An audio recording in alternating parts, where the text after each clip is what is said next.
pass out. Let's just play it as it goes. Just record this son of a bitch. Destiny's a game and we love it. Yes. An hour and a half doing sound checks and trying to get shit to work. How's everybody? I love you. I missed you guys. Hey, Discord, I have a blue. Fix your settings. It's really weird. How is your Destiny thing, guys? What's going on? Again, the first thing he mentions is friggin' Discord after the first hour of troubles we had with Skype. I'm just frustrated with everything right now, guys. Oh man. Oh, but thank God it freaking worked. Yeah, no shit. I'm gonna try to figure out what's going on with my Skype, but whatever, folks. Let's get off this negative shit and let's just say right now, folks. Welcome to our guest. Our guest is Stripes. Stripes, introduce yourself, my friend. Right. How you doing? What do you want me to say? I'm Stripes. What do you do in this great world of we call Destiny? I'm a admin for the Fate roster of the Foes clan. First of the Foes fam. Yeah, Foes family. Oh, here we go. Represent.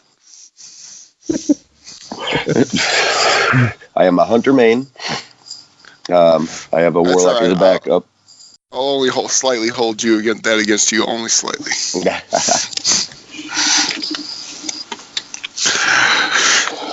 So, how long you been playing Destiny, man? Since the original beta. Original beta. There we go, man. See, that's always good. It feels good. It feels good to have like someone that old school from the because there's a lot of people. I didn't realize how many people have joined this game much later on in its. I don't know. For some reason, I feel like it exploded probably around what would you say? Taking King was like a big explosion of new players. Yeah. That was probably Rise of Iron was a large one too. Yep. Yeah. So I mean, there was quite a bit of new players. So it's good to get an old time guardian, a rusty guardian on here. A legacy. Exactly. Yeah. Year one of Destiny 1 was miserable. Hey, but I'm glad I stuck through it though. But it was a thing. That's all that matters, And I'm learning in life that it's the experiences that we deal with, even the bad experiences, that make life worth living, my friend. And that's what Destiny has given us. Those first, if we appreciate all the good we have in D2 now. Yes. When you look back at that first year of D1 and so on and so forth, and even the beginning of D2. Yeah, but the actual birth of D1 before everything got like really nice. Come on, man. Forget when you would spend like a day and a half trying to upgrade a weapon. Yeah. Like it was a big deal. God, that is something I do not miss. D1 is like dating a girl when you were growing up that has like braces and like really weird hair, and then you're dating for a while, and then 1 year you come back in the summer and you're like, Jesus Christ. That's what Destiny is. Destiny is like the diamond in the rough. She's she's the one that had potential. Yeah. and then come to find out everyone was right, and it's like, oh wow, nice. Oh man. Well, Stripes, welcome to the wonderful world of podcasting. You got a little glimpse of some of the stuff we deal with on a regular basis, and by regular I mean regular. Like that happens all the time for us. It just reminded me why I got out of IT. Oh God, you are. He's like having flashbacks and shit. He's like you just see it like he's got that 5 mile stare going on right now, looking, going, oh my God. He has ITSD. Yeah. That's probably a real thing. That's probably a real thing for those people who work at like DirecTV or something like that, and they have to like hear all the people calling you bitching and complaining about how terrible their service is. They probably like if someone like says something's wrong with the TV at home to those people, they probably like throw like a mug against the wall or something like that. You know what I mean? Like they but it's just one of those things, man. I'm pretty sure that's why they farmed it out to the Philippines. Oh my god, dude! I've gotten so used to talking to those people, man. They're freaking. I need to learn Tagalog, but other than that, Yeah. I'll be good. I'll be good, man. I had an IT rep tell a family member of mine to, and I quote, put their lips on his dick. Yep. Dude, oh man, And I was like, is it lost in translation to me, or? I mean, that's a very pointed request there. Have you guys ever heard where the guy he like pranks scammers when they call him? Have you heard that guy? Oh my god, dude, I was almost in tears listening to the stuff, like how angry he gets them because he's like, well, you're wasting my time, so I'm going to waste your time, kind of thing. I remember, did you see the one where they asked him, they're like trying to scam him about anything, and they said, yeah, just buy gift cards and give us gift cards to pay for your to pay for your debt you owe to society, apparently, or whatever, your taxes. Yeah, pay for your taxes with like Target gift cards. That's funny.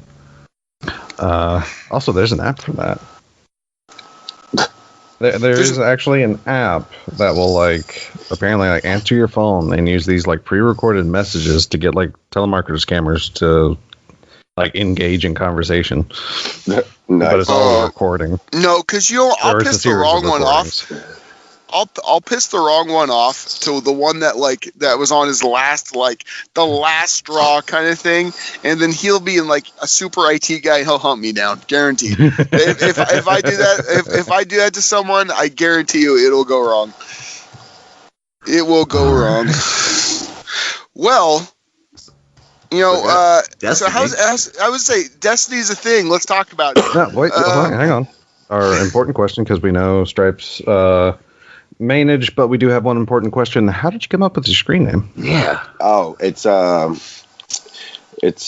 my first tour in Iraq. It's my call sign. Ah. All right. What branch?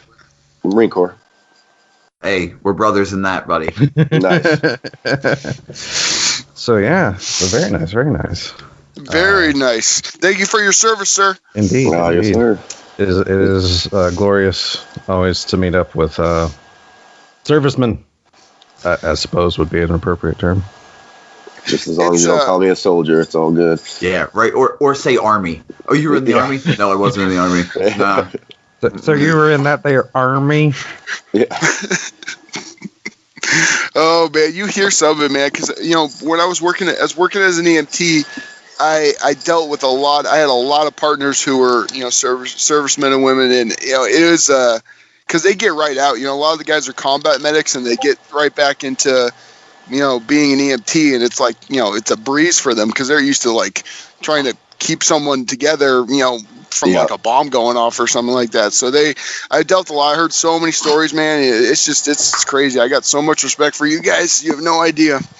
You have no idea, man. But no, it's crazy that I feel like, I don't know, coming to seeing as we have two of you guys in here now, it's probably a good conversation to have. But I know we're supposed to be talking about Destiny, but guess what? This is special circumstances. I don't care. Do you guys feel like video games are like a huge escape for people who are in the service? I mean, I feel like there's a very high concentration of servicemen and women who play video games and are really passionate about video games. I don't know, maybe you guys see them, maybe you don't, but especially Call of Duty and stuff like that as well. You see a ton of guys like that. There's entire clans like that. Yeah. So I don't know. I mean, I just think it's maybe it's a good release or something like that, I guess you could say. But it's one of those things, man. Well, that's for sure. I think the top 5 stress relievers in the military are video games, tabletop RPGs, because I know a lot of servicemen and women play Dungeons and Dragons and Pathfinder and stuff. The gym, food, and booze. The gym, yeah. I was actually about to say that because that's what got me into D&D, because my brother was in the Navy. There you go. 100. So when he came out, all of a sudden he was showing me, I was looking through these monster manuals and stuff. It's like, what's this? I was 7 years old when I rolled my first character. That's awesome. Nice. Yeah, I think I was 10 when I rolled my first. See, it's 100%. I've never like for me it's 100%. I could always say, oh yeah, D&D, and then somebody's gonna be like, all right, I played D&D when I was in Iraq or when I was in Afghanistan or when I was stationed in Japan or add whatever location you were, and it's literally always a thing because it's like it's so stressful that we need like just to disengage.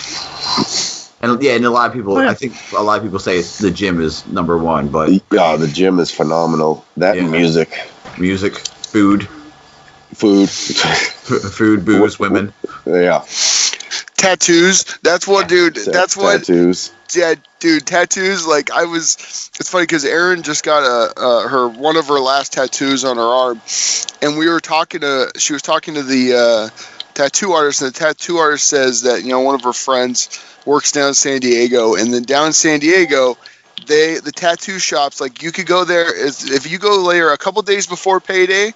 Then when the actual payday comes and everyone like literally there'll be a ghost town, and then as soon as payday hits, it's like goddamn, it's like Black Friday it's like Black Friday at Walmart, man.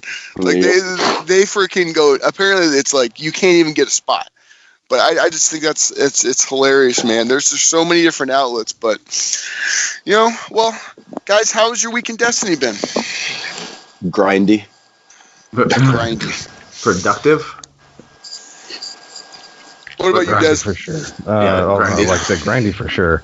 I don't know. I actually just hit, or I can hit 631 the Hunter. Nice, dude. That's some work right there, man. It was. But actually, like I said, once hitting around like the 625 mark and starting to like get into groups that could finish out forges. Yeah. Because the most frustrating thing to me is just trying to get those first couple clears. But honestly, I have to say, like getting my power up there and like starting to have more successful forges than not. I don't know. I think at least my initial opinion of how they did Black Armory, I think has changed. Are you running with blueberries predominantly, or are you running? Yeah, predominantly blueberries. Except for he ran with us last night. We couldn't fucking get it past. We couldn't get past the second wave. But yeah, Aaron's like 6'11" and I'm 6'10", so that's rough. Yeah, it is. It's doable, but it's rough. It's doable. Dude, I mean, yeah, we were close on one of them. We were really close. Like we got to 14 charges on the second wave. We gotten up to 16. Oh, there you go, 16 charges. So we were close, man. It's just one of those things where it was. Yeah. The problem I have right now is the weapons that I want to use to do massive amounts of DPS and kill ads very quickly are not high enough. And then the weapons that I do have that are high, you guys know me. I've probably thrown them on all my PvP weapons, and get for like Iron Banner coming up. I want to make sure I'm high enough light level. I don't want to get fucking absolutely obliterated when that's coming up. It's one of those things where I'm using like incorrect weapons for it, and I think once I do a little more grinding and I get a little more higher light level kind of stuff, I think it'll be a little bit easier. Because I mean, we were close last night. I don't feel like I'm overwhelmed. I feel like I don't have like a lot of synergy in what I'm using right now. I think for sure. I think the big issue with GoFan, the Volunder forges. I mean, I can run that forge pretty much forward, backwards, inside out. I know run cave, just keep going. And the boss, is tanky and a little bit disturbing, but other than that, it's like, simple. But GoFan, that boss, if you don't get those like shanks or whatever the fuck down, the drones, you're cooked. You're cooked. You got to get the drones down quick, and then you got to have somebody constantly looking for the smaller servitors. Yeah. That was actually my first my first few times running it. The servitor boss in Gofanin, every time he was around a small servitor, they would both activate their abilities at the same time and protect each other. Yeah. Mm-hmm. Yeah. Oh, the infinite loop. Oh my god! I thought it was limited to the Taken goblins. No, servitors have learned that trick now too. Mhm. So that became like the most aggravating thing. It's like, are you freaking kidding me? Yeah. And I like remember he'd one time teleport and there'd be another freaking small servitor blow him, and all of a sudden, both immune. It's like, oh. Now, do you think that was an intended mechanic, or do you think that's unintended? No, that's unintended. Yeah. I Because, get it, but how Taken ruthless would it be, though? How ruthless would it be if it was intended, though?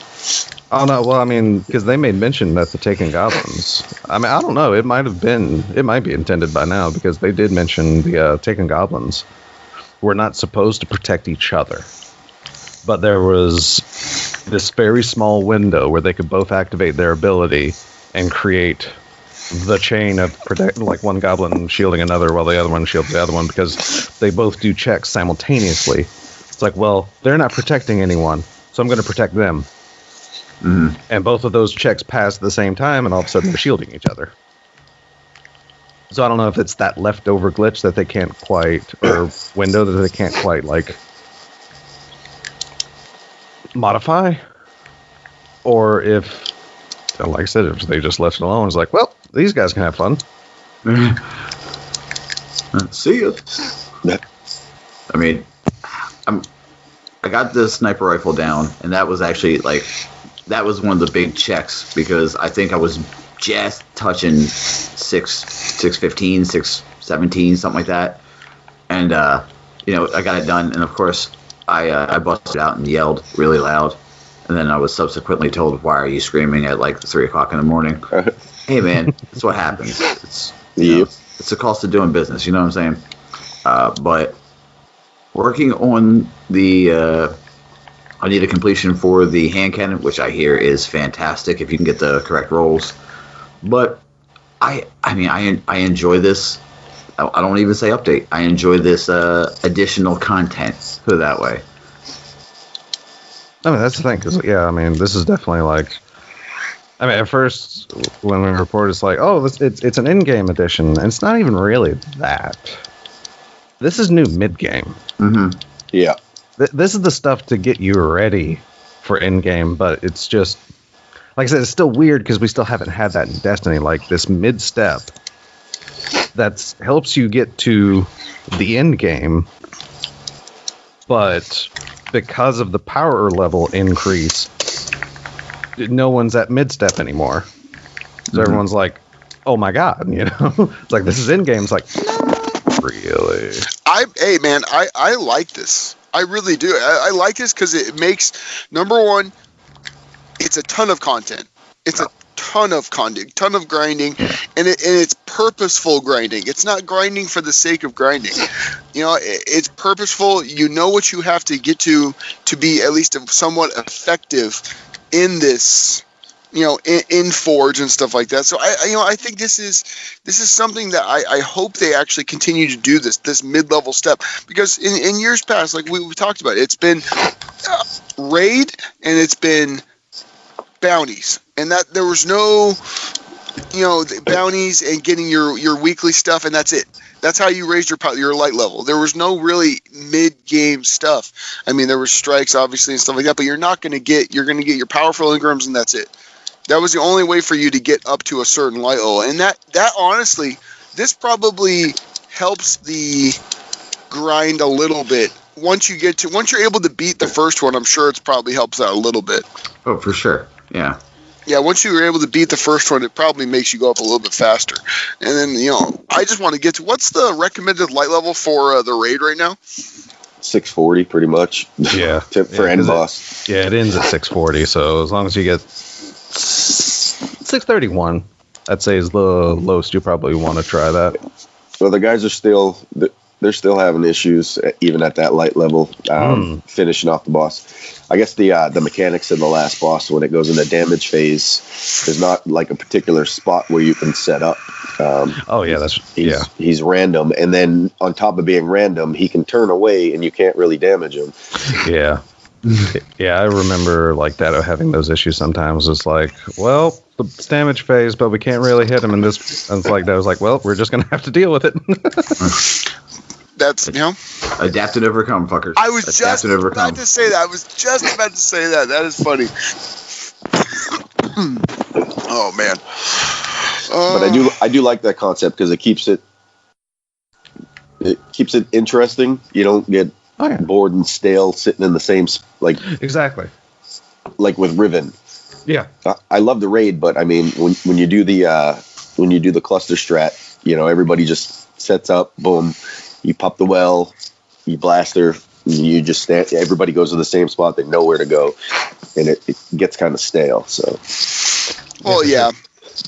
But if you were to do the way it was intended to be done on Riven, then I think, you know, that's one of those things where I guess they've talked about fixing that, correct? The cluster bombs? No. Have they said something about fixing that? No, they have no intentions of fixing it. Oh my god. Okay. I thought they had said something about it. Yeah, that's one thing I like about that is the fact that, yes, it's a cheese strat, but at the same time, it does require some work. And, I mean, pushing the boss off the edge kind of required some work too, but it's a little more than just that because you do have to have a power level requirement and basically a game plan, and it's kind of like using it takes some timing.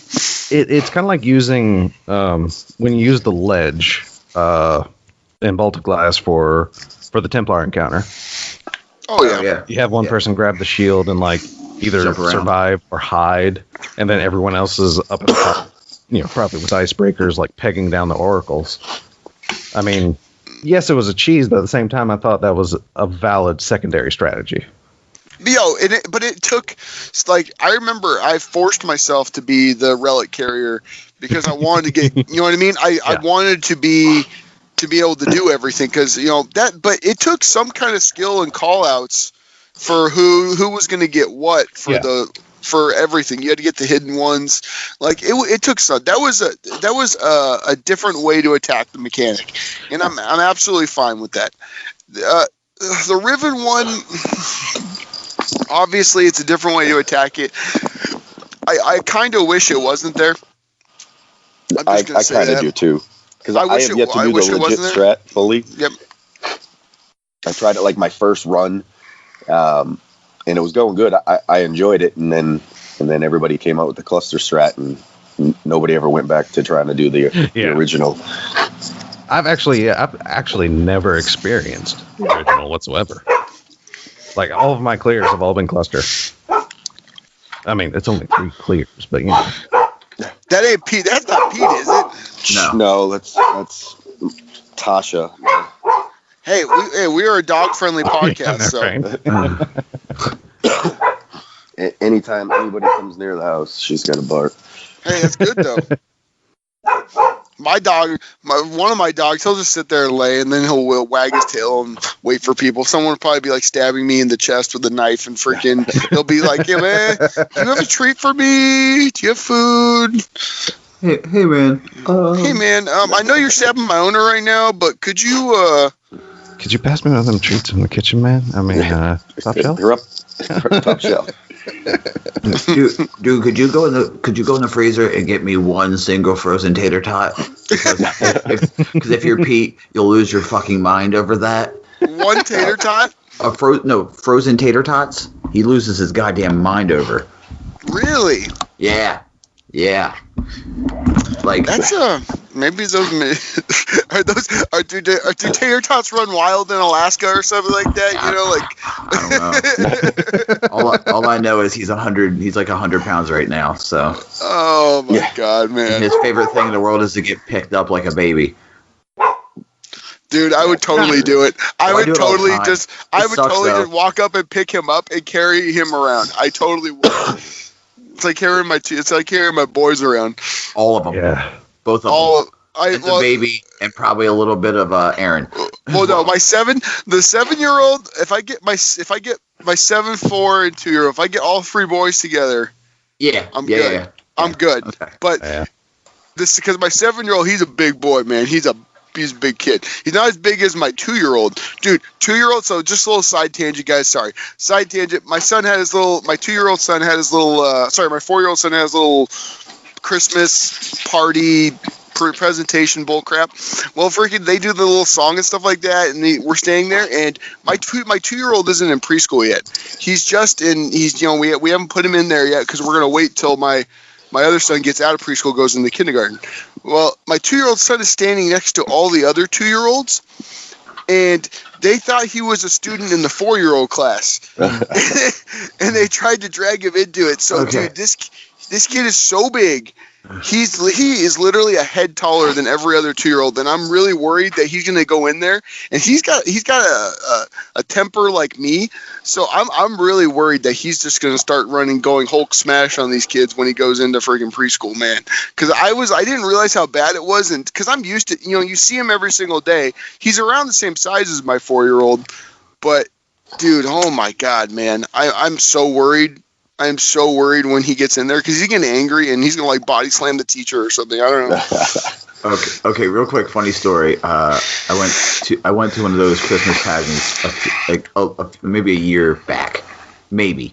And one of the kids was standing and they were singing, "Deck the Halls" or whatever. Little kids do Christmas presentations all the time. And I'm sitting here watching a kid. I'm like, there's something wrong with that kid. And he was like holding his stomach and trying to sing and making weird faces. And I'm like, what's going on with that kid over there? And like, instead of watching, my godson, or it might have been my nephew or something, I was sitting here looking at this kid and he was singing. And then all of a sudden he just pulled down his pants and just sat on the stage. Nice. and I lose it. Like, I can't keep the laughter in. Like, the kids look around and one kid is like starts gagging and I'm like, oh boy, it's gonna be good. Yes. And it ended.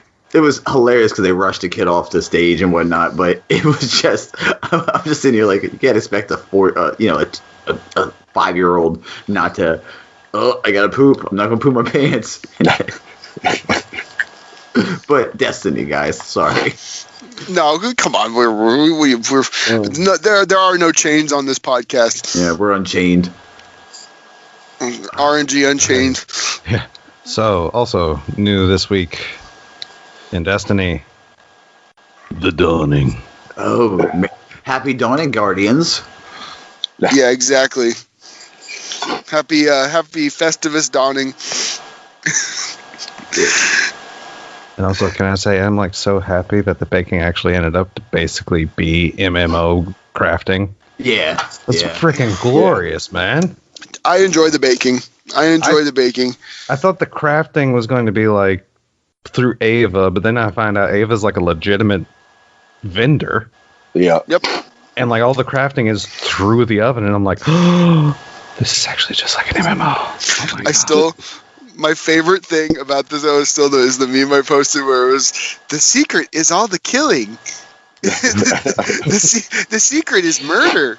That's pretty much. Literally, that, and then the Cabal oil one. Did you see that? Did you see that? That was so gross. Huh? Brave is scraping it like off a baby. It's like, man, yeah. I think maybe they may. We got a big glass of Vex milk, which you're pretty much drinking the Vex themselves. So it's just like, whatever. I don't suggest it. I don't suggest it. Kabir did it, and it didn't end well. Well, I mean, he said it tastes like the sea. Didn't also make him crazy? So salty or what? Just being in the vault made Kabir crazy. Oh yeah, okay. And make sure you get those burnt cookies cooked before you find all the recipes. Yes, because once you discover all the recipes, you cannot experiment anymore. So you have it's account based. Yes. How many burnt cookies do you need? You just need one. Oh, I did that. No, I did that really early. Yeah. Yeah, which actually I'm super glad it's account based because I actually found all the recipes in my hunter, and then by the time I logged into my warlock, it's like, oh, I can go ahead and masterwork this oven. Great. Now instead of 15, it costs 10. Hey. What did you guys think about the Avalanche LMG, huh? I really haven't touched it. it's very low hitting. It's not a heavy hitter for sure. I mean, it's the basic MG. It hits about the same. I feel like it's like, I'm trying to remember the gun that it reminds me of. It almost reminds me of a, it feels like I'm shooting like a sidearm, an energy sidearm at full auto when I'm shooting that thing. You know what I mean? Like the way the bullets come off, it's like ding, ding, ding. Like it's really, you feel like each bullet as it comes out. It's not like, freaking, Thunderlord where you're like just shooting a goddamn like million bullets a second kind of thing. Mm-hmm. I feel like it's okay. It's okay, but I'm glad that it's not like overpowered and everyone's using it kind of thing. Yeah, no, everyone's not. Yeah, I felt the same way when I got it. I mean, they gave us the Thunderlord, and then they gave us the Hammerhead, and then they gave us this one, and you're like, okay, I don't. Yeah. This thing rattles like, oh man, this is gonna sound terrible. Like Michael J. Fox holding Jello. Oh, that's the good news about that is they are going to be buffing its stability soon. Oh, okay. Well, that's because that thing, it definitely bounces around. No, that is something that certain. I don't want to say I found it on the roundup, but they have mentioned that Avalanche will be getting a stability buff. The Black Armory, what's the machine gun that they just came out with? Everyone's Hammerhead. How is that thing's pretty solid, right? It's phenomenal. I love it. It looks badass too. Like honestly, even if it shot terrible, I would still use it just because it looks badass. Actually, hilariously, there's markings on the sights of Hammerhead that like it's very faint to see, but yeah, just in the middle you'll see like a series of like just like what looks like notches in the reticule itself when you're aiming. Okay. That's actually Morse code and translates to reverse. Oh, really? Yeah. They do so much of that crap, man. They do so much of the little stuff like that. That's what adds the depth to this game, man. If you go to like r/raid secrets and just see all of the crap that people dug up about Volunder and Gofanon already, just not even like the stuff to get the emblems, but just like how they decoded and understand things and just things that don't even lead to stuff, and they're already seeing like connections, and it's like, wow. Nice. It also has all it has all the house emblems as well on the very bottom, but that's everybody can see that one. I didn't know about the Morse code though.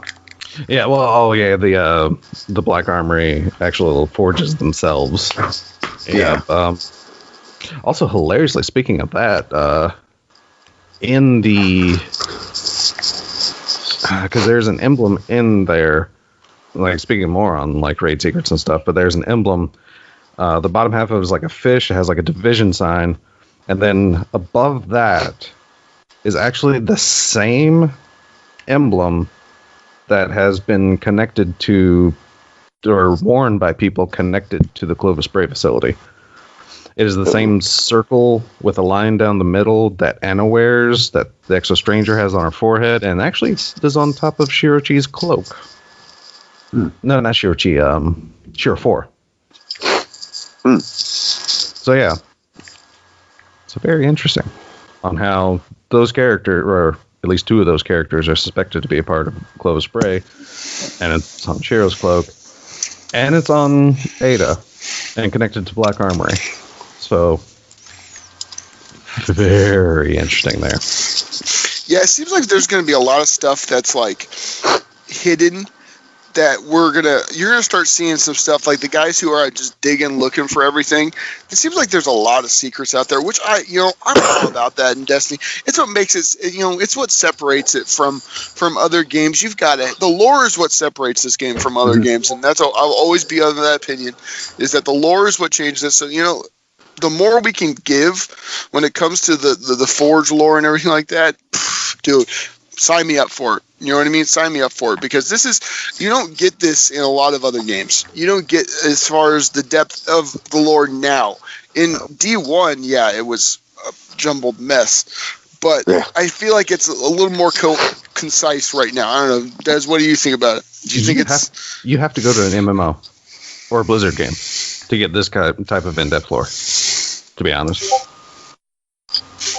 Yeah, that was those are your basic choices. Like, you want to craft in a story in a world you can just delve in. Either go MMO or, like I said, play a Blizzard game. Yeah. I mean, I felt like I kind of wish they added more. The baking was fun. I wish they had more recipes, like hidden recipes that you could find and unlock. I mean, I get it, but it was just, oh man, I felt like Paul Hollywood.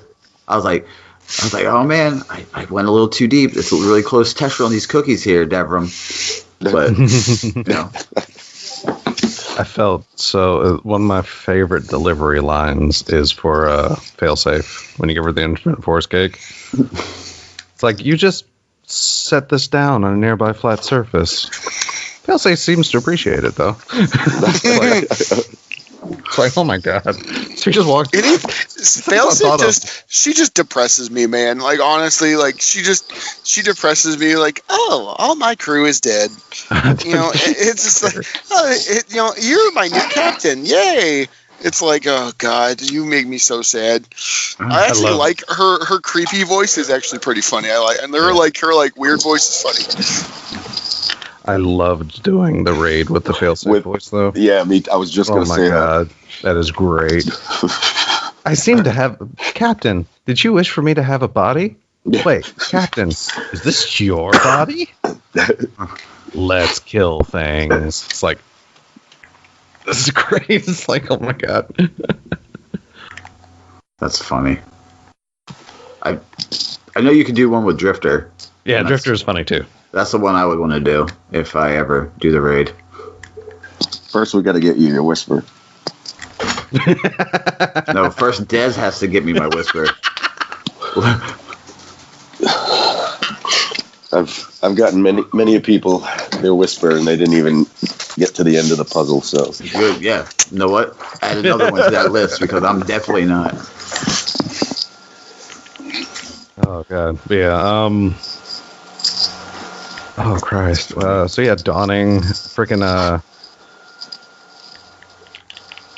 Harley Chopper Sparrow. I love this Dawning Sparrow though. Yeah. Did you get the design? Oh my god. And the fact that on the back of it Can is you hear me? Yes. Yeah, we can hear you. Yeah. Okay, perfect. Sorry, guys. No problem. But like on the back of the Sparrow is like this is a package of like glimmer just chilling there. Love those designs. And then as you upgrade it, it'll start dropping little glimmer gifts as you do, as you boost, and then you upgrade it more, and then you do tricks, and it drops other gifts. I'm like, you're like Santa Guardian. Yeah, pretty much.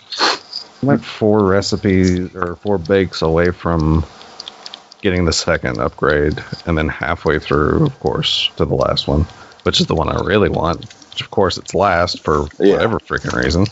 I just want to fast summon. Yeah, I want to fast summon Sparrow. That's the last thing you upgrade. It's like, really? Really? Fine. All right, but so you're tackling into the TWAB. There are a couple of issues in the Black Armory for people to be aware of. 24-hour completion emblem, whatever. Revive tokens are apparently weird in D2 raids. Like, apparently you can revive someone and not have the token. Yeah. Oh, I get that glitch all the time in the last Wish raid.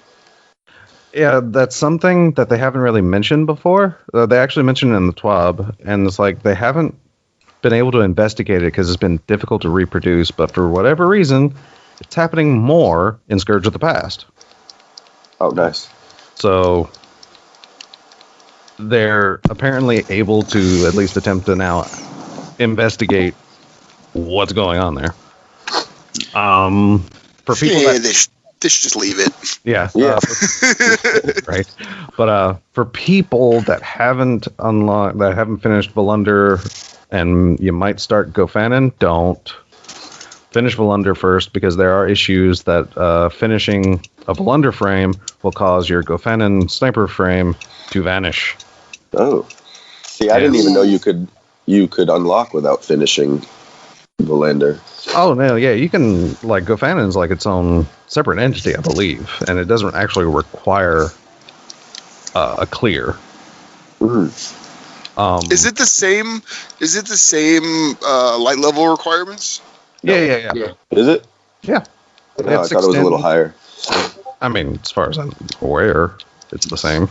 610 to start, 625 at the bottom. It's the same. Yeah. Well, with that boss, you might want to be a little higher before you get in there anyway. Aggravating. So yeah, because apparently it's an issue in the fact that you're not supposed to have two of those types of weapon frames in your inventory. But for some reason, like, starting these quests will allow you to have these two. Mm-hmm. So one of them will vanish.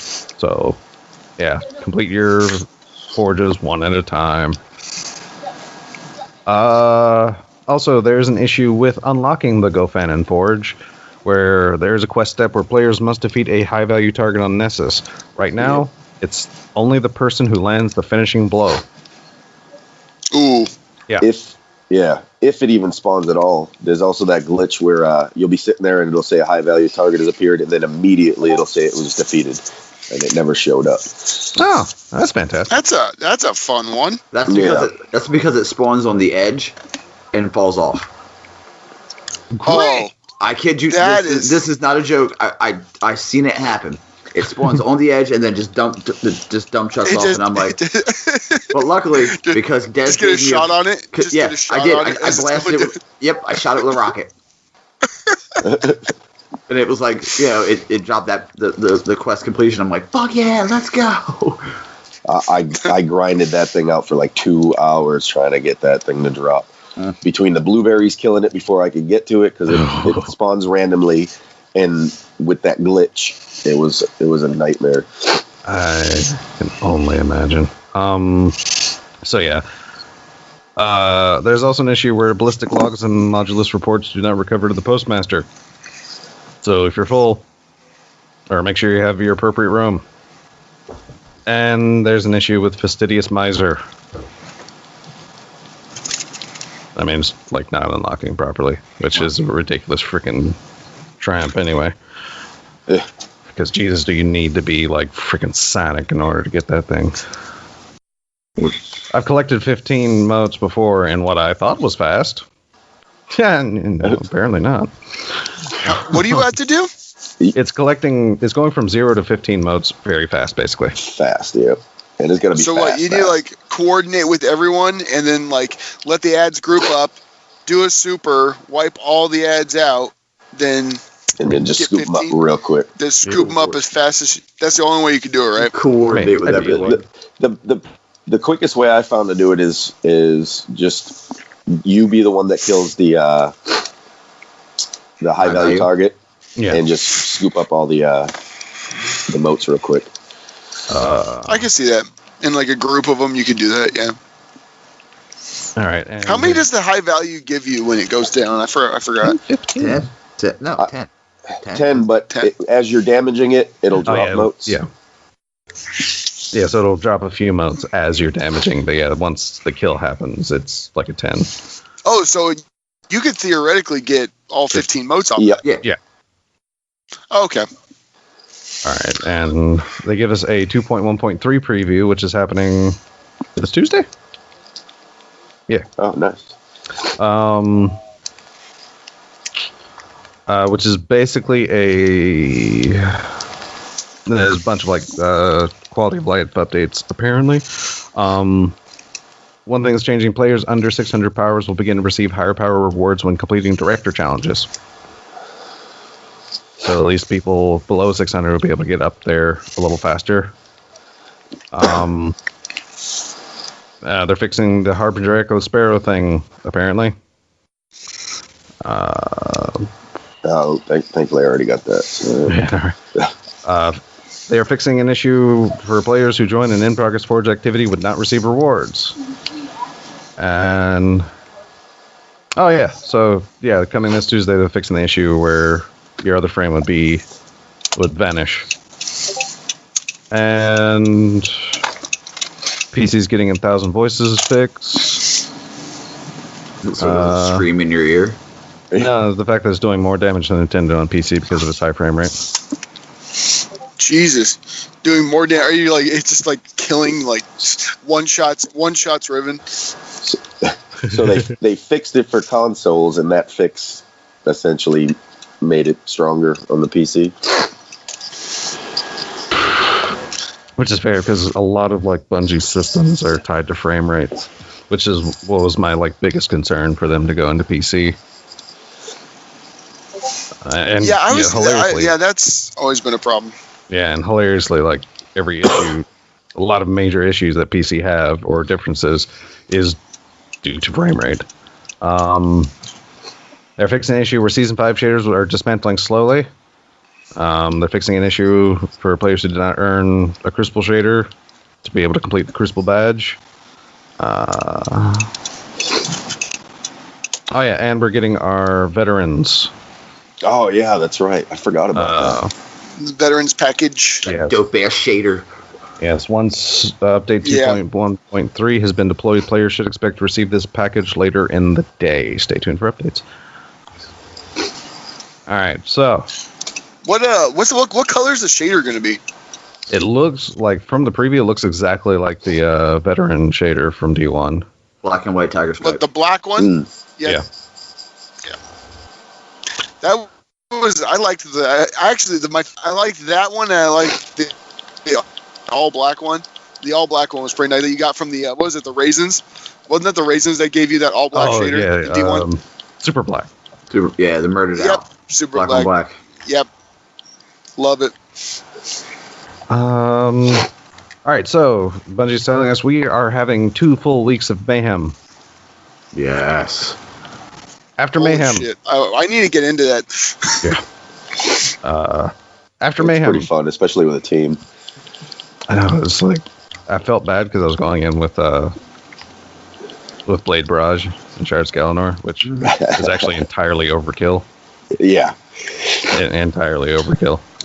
But Sure, a six stack with all shards. I was not even the only one. I've actually stopped from dying from Blade Barrage by activating Blade Barrage. It's like I see a guy, like I'm starting to run, Hunter just suddenly jumps up. It's like, it ain't working like this, buddy. Okay, so this brings up a random thing I was thinking about, but I was thinking about it last night. Would you guys want an exotic for whatever class? You know, you could have it for whatever class you want to do it with, but it cuts down on all your animation times for abilities and super. Would you think that would that be a worthwhile exotic to you? That'd be broken. So like, Yeah. okay, I'd want it for myself, but I wouldn't just want super. it for people I'm up against. Okay, That'd still be broken. just super. You're looking at a Warlock, all of a sudden you have a Nova Bomb coming at your face? I'm not talking about like making it so where like it just like spawns out of his chest. I'm talking about like it just, you know what I mean? Like all of a sudden he just shoots Nova Bomb from his. Now that's a badass thing. There we go. Now we're talking my language. But no, I'm talking like it just speeds it up a little bit, you know, because I feel like when you throw down a rift, it takes fucking forever. Or when you do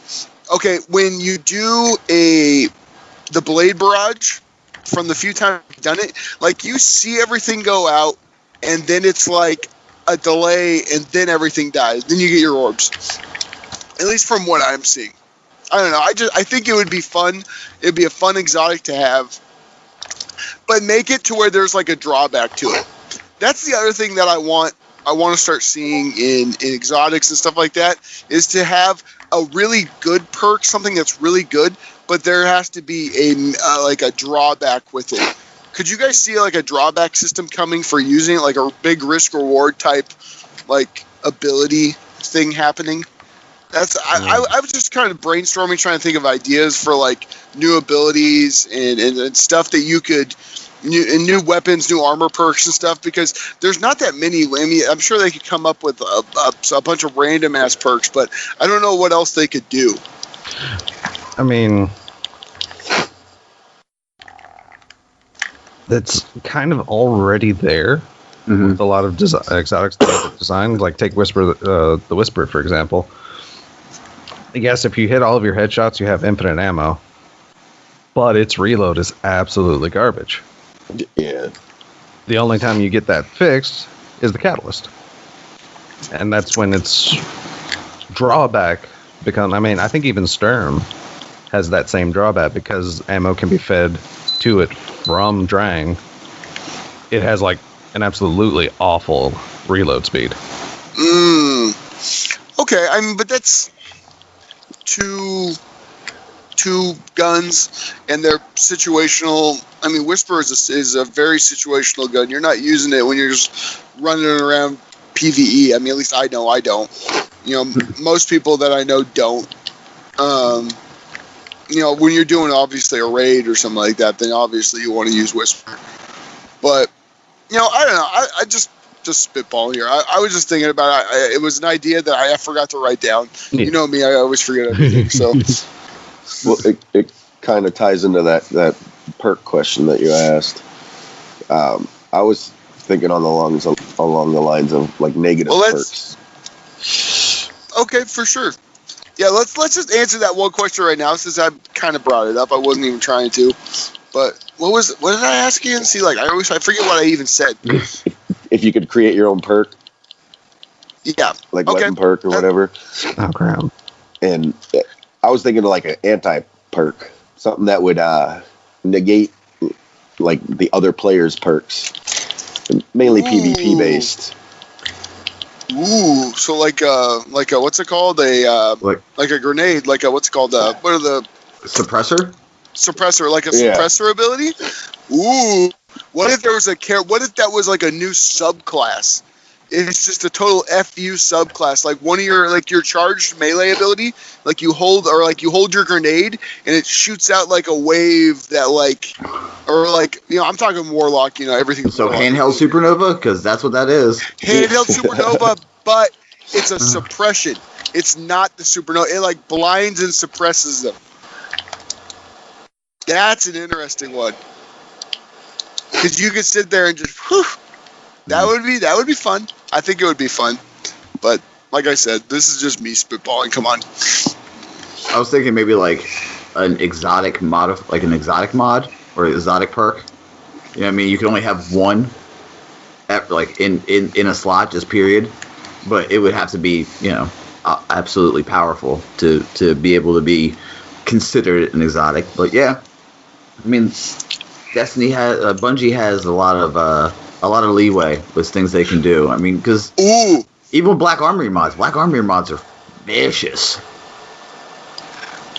Okay, so here's something. What about if you were to, like, say for a rocket launcher? I'm gonna say for a rocket launcher. For a rocket launcher, it's a rocket launcher exotic mod, and what this mod does is you're allowed to get this mod and throw it onto a rocket launcher, and it gains wolf pack rounds, or it gains, you know what I mean, like something really fucking amazing. And this is like something. It's like Crux.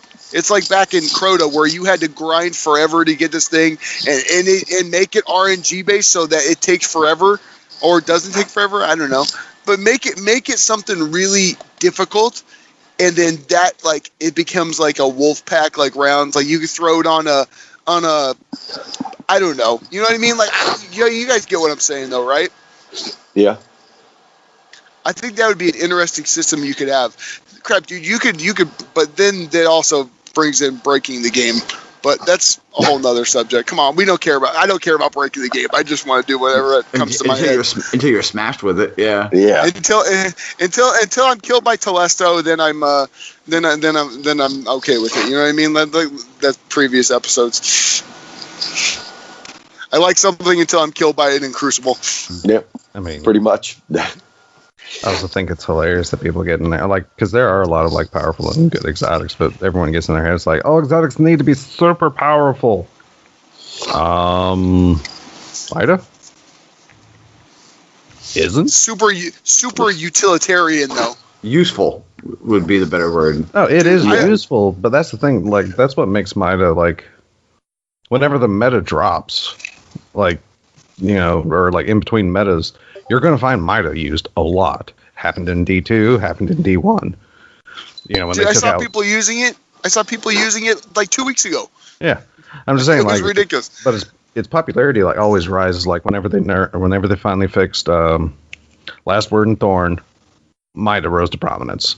Mm-hmm. In D2, Mida was in prominence because I mean it's not powerful. It's just easy good. to use. It's good. easy. It's easy to use. It had high aim assist. It gave you your radar. There was for a D1 player coming into fresh D2, it was a welcomed face. You know what I mean? A welcomed friend that you knew from a long time ago, kind of thing. So that's why everyone I think gravitated towards it. You know, like I said, I if they need to do it, I'm not saying they need to do it because I actually like the fact that we're getting exotics at a much slower pace now. They feel special. Like when I get an exotic, I feel excited again. Mm-hmm. Yeah. Even if it's one I already have. I still get excited because you know what? I get one out of every, I don't know, 3 weeks. Like that's what it seems like. I really don't. I mean, but I also don't grind, you know, as much as I should. But you know, do you think it's because you're still chasing light? Like if you were max light, would you still be excited? If it was an old? No, I would. I would be excited just on the fact. Okay, it's not going to be the same level of excitement, but that's impossible to generate that. Number one, yes, it helps my light level, but number two, it makes it so that it makes it. It's like a something super rewarding that you haven't. You know what I mean? You haven't gotten it, or even if you haven't gotten it, then obviously you're gonna be super excited. Mm-hmm. But it's something that's rare. It's something that's gonna drop in. So obviously when I get to a level cap, I'm not gonna be like, yes, I got this. Like, honestly, right now, if I get anything, I'm excited. I don't even care if it's something that's crappy. If it's a crappy exotic, at least it's something. You know, I guess that's where I'm at right now with it. I mean, yeah, talk to me, you know, 2 months from now, and I'm at level cap, and I'm getting exotics. I'm still probably gonna be like, I'll still like it. I'll still be like, oh, hey, I got this kind of thing.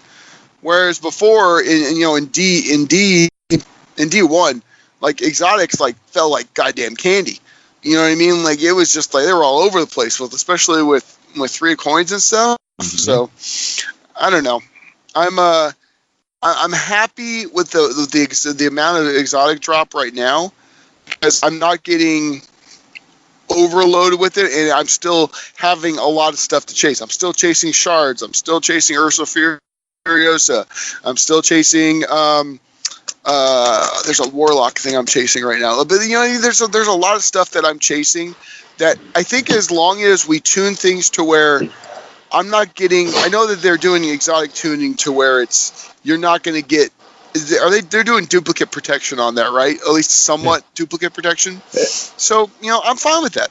I'm absolutely fine with that. As long as I'm getting stuff that's relatively, like, if I'm like 6 out of 10, I'm getting something new, I'm fine with that. I'm absolutely fine with that. But I have no idea where I was going with this, but we're going to keep going. Well, I mean, on my hunter, I'm okay with it being as slow, but on my warlock, since I started it so late, I got a lot of catching up to do, and getting exotics is like few and far between. Yeah, for sure. Yeah. Well, I was about to say, I mean, thankfully, kind of hilariously, the Black Armory exotics are actually all tied to a thing. They're not... Actually, I don't think Black Armory technically has any random exotics added to the pool. Love it. Absolutely love it. They're all tied to an event, right? Well, 3 3 of them at least are tied to forges. Which are all hilarious. Because Le Monarque, the bow, is basically Le Monarque and Jotun that we know about that are in the system.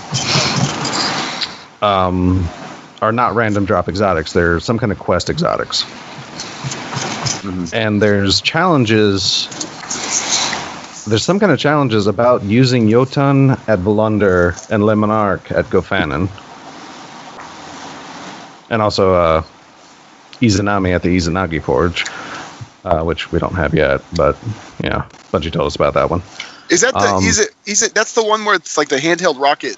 No, right, grenade. That's a sniper rifle. What's that one? That's a sniper rifle. Oh yeah. Jotun is the fusion rifle that releases a tracking charge shot. Think plasma pistol in Halo.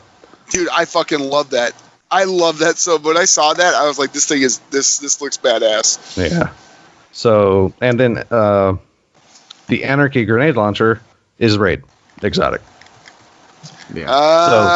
So sure, probably RNG, but I mean, it's still tied to like one thing. So no, I'm fine with the way we're getting exotics right now as far as that goes. I certainly don't mind them. Yeah, unlike a lot of community, I do not mind exotics actually being rare and chase-worthy, essentially, yeah. Like, you know, I get it. Okay, look, here's the thing.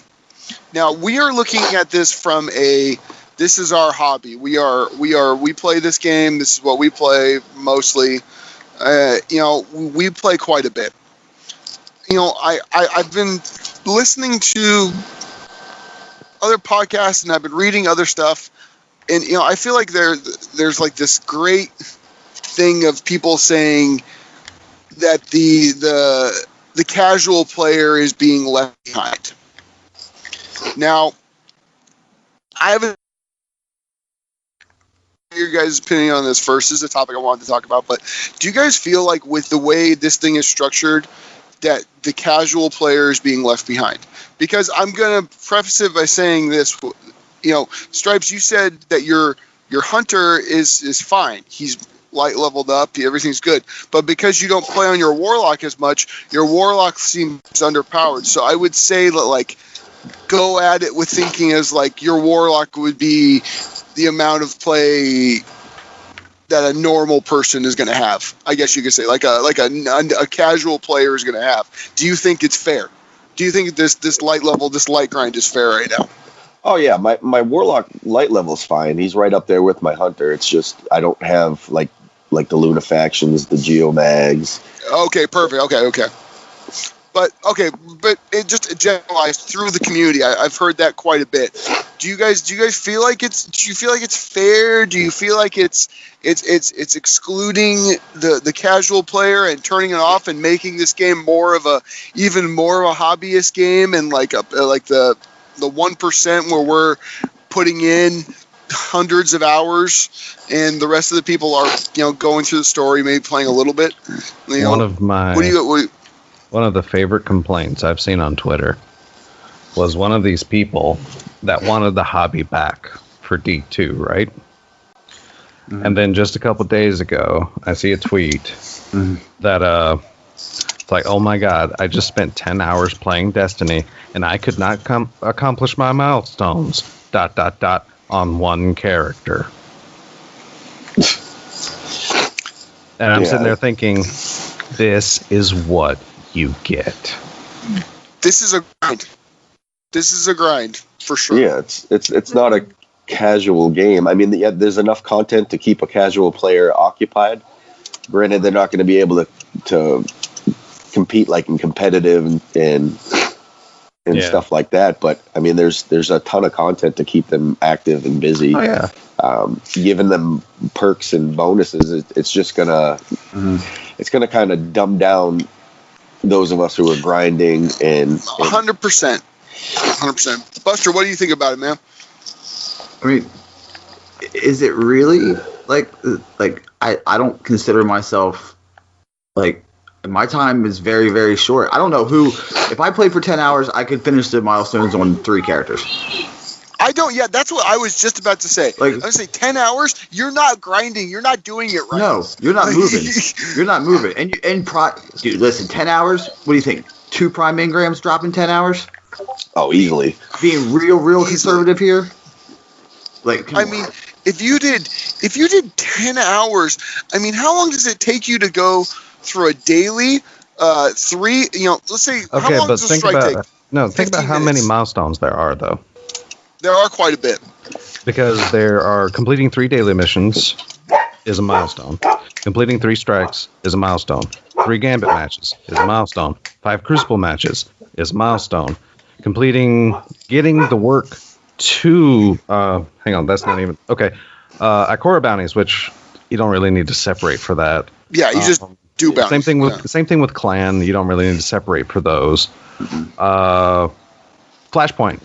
You do need to take time out to do a flashpoint, which, albeit, it's probably the quickest of the milestones. Yeah. Yes, because a lot of times you could do the heroic adventure and knock out like 40% of the flashpoint right there. Yeah, for sure. Heroic adventure, 1 lost sector, 2 public events, and you're done. Yeah, and then but then with Black Armory, or actually, I'm still going too fast because there's the spider bounty, his powerful engram, not really a milestone, but again, a separate powerful reward. Then you have Dreaming It's also City. There's his mission, his wanted, the wanted guy. Yeah. Then there's Dreaming City, which not only does she have her milestone that's connected to 2 grindy things, or 1 grindy thing, but then there's the other 2 powerful reward things that you can get from her. Then, but 8. You can't do 8 dailies because if you're doing 10 hours, theoretically, you're in 1 day. That's true. So that because she only has you're not going to be able to do that. She only has 6. Yeah, a day. So. And you're not going to be able to do the. You're probably. I mean, you might be able to do the one for the dawning because it's like bake a bunch of stuff and deliver. That's cool. But then there's Black Armory, and then Black Armory, in order just to get to the powerful reward frames, you have to grind the bounties. And then you grind those 2 powerful reward frames, which you can only hold 1 at a time. Then you get another powerful reward there. There's a crap ton of friggin' milestones. Yeah, okay, I was mainly counting like Flashpoint, the matches, no, they're like I said, this person's talking about all milestones. Oh, no shit. Yeah, no shit. And yeah, in 10 hours, no. Yeah, I don't think but you shouldn't complete it in one sitting, 1 10-hour period. Yeah, they're milestones. It's not meant to. You're meant to do that over an entire week. Like I honestly, I heard everything you just said, Des. I heard every single. This is why I wanted you guys to talk about. This is my baking thing. Look, this game is set up so much for the casual. Still, it's ridiculous. It's ridiculous, and I think it's. You've got a flashpoint, which is easy. Oh yeah, and a kindergarten can do a flashpoint. You now have your strike bounties. Guess what? Anyone can do a strike, and if you can't do a strike, then this game might not be for you. And I'm not trying to be a dick about it, but if you're struggling with a strike, talk to me. I'll help you. I'll give you some tips. You know what I mean? You finish. And it's not like you have to do anything crazy. There's so many little easy things that there's so many ways to level yourself up. It may be a slow level. Yeah, you're not going to be a power leveler. You're not going to go. If you go, you'll go 1 or 2 levels a day if you just play normal. And guess what? The people who play twice a week, would you say that's a casual person? Say 2 twice a week for a total of maybe 4 hours? 4 to 6 hours? Yeah, 4 to 6 hours. That gives you enough times. Let's see. In each gambit match probably takes, in total, with matchmaking, stoppage, and everything, probably about, 20 minutes? 20, 30 minutes? About that. About 20, 30 minutes. So let's say you do your 3 gambit matches, so that's an hour right there. Roughly. Matchmaking included, probably an hour and 20. Hour and 20 right there if you were to do all your gambit stuff. For a strike, how long does a strike take? 15 minutes? You're being real if you're slow. Yeah, if you're one of those guys that kill everything that moves. Actually, no, 15 minutes is still fast. Like if for you're actually nightfall, killing, it's fast. I mean, if you're killing everything in a strike or even moving slow or being deliberate, it's closer to 20, 30 minutes a strike. Okay, let's If just you say speed through, 10 to 15 minutes is about average. I'm going to say 15 minutes. That 15 minutes is going to be my number for a strike. So let's say, so you got to do what, 3 strikes usually? 3 strikes Am I if correct you're in saying matching. that? If you're Plus you have matching to an have- element. Yeah, element. Yeah. Okay, that's fine. But that's adapting your play. That's adapting your subclass. That's there's also Crucible. There's also in Crucible. We know how long that takes. It doesn't take that long. It's not like it's like I said. I feel like a lot of these people, they sit on there and they sit in orbit half the time, looking at what they're going to do, and they don't do anything. Like if you maximize your quality of what you're doing and play smart, then you will be fine. You'll level up just like every a normal person. I took days off. You guys saw. Normally I'm on every fucking night. I took a couple nights off because guess what? I need sleep. And I have, it's one of those things. It's just, it is what it is. It finally came up and bit me in the ass. It's like, you are 31 years old now. You're not 18. You need to go to sleep. That's really what it came down to. But I have had a slow grind. Normally I'm right there up with you guys, but you guys grinded it more, and you're at a much higher light level. I feel like I'm almost at like a casual level for Black Armory. Now that's going to kick into high gear like for the next few weeks. For the next week until I leave for a few days for Christmas. But it's I'm having a tough time hearing the casual players argument here. I'm having a hard time with it. It's like you're pretty much saying I'm upset that I'm not where my friends are because I don't dedicate enough time as my friends. If there was like, guess what? If Guardian A and Guardian B both played exactly the same amount of time, and they did exactly the same things, and there was a light level difference somehow, some way, then I can understand how it's a beef. But guess what? If you were to if you were start at 0 and work your way up and actually do what you're supposed to do, you're going to end up being right around the same level. And I have proof of that because guess what? Me and my wife do that. We play exactly the same amount, and she's usually like 1 level higher than me, and that's about it. You know what I mean? She plays maybe a little. Luck of the drops. That's because luck of the drops. And but that's the differentiation is like, it's nominal at best. It's nothing. It's just, I think that a lot of the casual players, the people who are crying, the casual warriors, I think it's just unfounded. I feel like it's not smart playing. It's guys who finish their strikes and they just keep playing strikes, and they complain about the fact that their light level's not going up. I don't know, but I saw that, and I've been hearing a lot about that, and it frustrates me because this game right now that we are in, and I hate to be a Bungie shill. Like I said, I keep getting my checks in the mail. I'm just waiting. But what do you want? You know what I mean? What do you want? Because guess what? They've already added twice where they can get prime Ingrams faster for being lower light, which that kind of irritated me because I 100% agree with that. 100% agree with that, Stripes. That it bugged me that they're going to give everyone a boost to get up to 600.